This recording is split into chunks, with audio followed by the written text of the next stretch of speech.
If the Right Honorable Raila Amolo Odinga is your only hope, my dear brother and sister, you better start following Pastor Mackenzie's teachings. Because it is only a fool who shall believe that they decided to call off the demonstrations simply because the Kenya Kwanza government decided to withdraw the name of Adan Keynan among the list of the panelists that were going to discuss the bipartisan talks. My question is, kwani were they demonstrating simply because the name of Adan Keynan was featured in the list, or they were demonstrating for the lowering of the high cost of living? That is exactly what we call political hogwash at its best. And in this episode, I'll just like to outline all the nitty-gritty details as to why the Azimio Brigade decided to call off their planned demonstrations. But before we concretize into that, in case if you're watching me for the very first time, kindly just consider hitting on the subscribe button. If you have been watching my videos and you have not subscribed, kindly just consider hitting on the subscribe button. And more so, if you're watching me from a different platform, either Telegram, TikTok, or Facebook, kindly just head on over to YouTube, search for Mohamed Sudi. I'll be the first right person to pop up. If matters socio-economic and political matters are your great areas of concern, kindly just consider hitting on the subscribe button so that each and every time that I upload a new video, it will automatically reflect on your notification panel. And by so doing, you'll simply be supporting my content. It sounds very hypocritical and very ironical if the Azimio leaders were demonstrating purposely for the removal of Adan Keynan's name on the list, while the common man was demonstrating purposely for the sake of hunger reduction. It sounds funny if the leaders are in the streets for political supremacy while the common man is in the streets fighting for the reduction of hunger prices. And on to my first reason as to why they decided to call off the demonstration is that withdrawing Adan Keynan's name wasn't the main move. Reason one being, yesterday, high-profile dignitaries jetted into the country. The first being Japan's Prime Minister, while the second being United Nations Secretary General Antonio Guterres.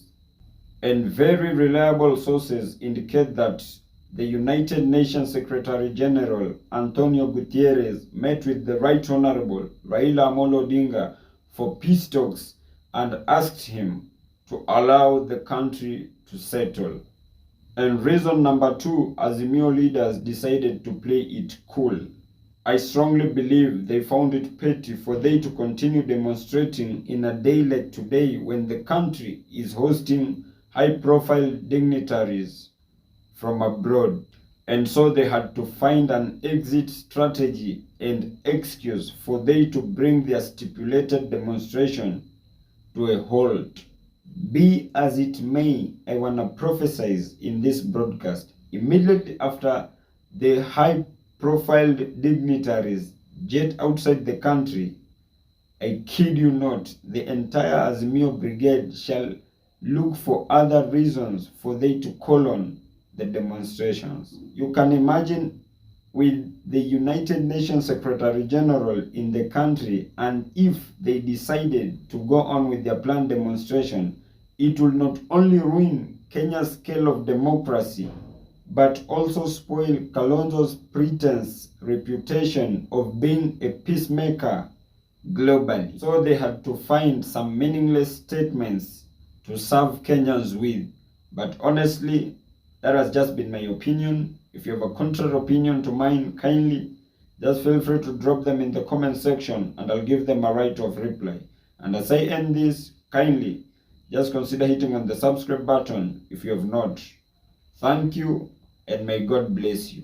Tunakaribisha taarifa iliyotolewa leo na wenzetu kutoka Azimio la Umoja wakiongozwa na kinara wao Mheshimiwa Kalonzo Musyoka, ambapo walisema wamo tayari kusitisha mambo ya maandamano kama sisi watu wa Kenya Kwanza tutakubali tukubaliane nao kuondoa Mheshimiwa Keinan kutoka ile team ya bipartisan committee, na tumeshauriana na viongozi wetu na Mheshimiwa Aden Keinan ambaye ako hapa na sisi, na amekubali kwa upendo wa taifa na mapenzi ya amani. Amekubali atajiondoa kwa ile kamati ya mazungumzo kati yetu na wenzetu wa Azimio One Kenya Alliance, na kufuatilia kujiondoa kwa Mheshimiwa Keinan. Tumejadiliana pia na tukaweza kumteua Mheshimiwa Dido Raso ambaye ni mbunge wa Saku constituency Marsabit County, ili ajaze pengo ambalo limeachwa na Mheshimiwa Keinan, na tunatarajia ya kuwa tutaweza sasa kuendelea na mazungumzo kwa njia ya amani na kwa njia ambayo itawaleta Wakenya wote pamoja.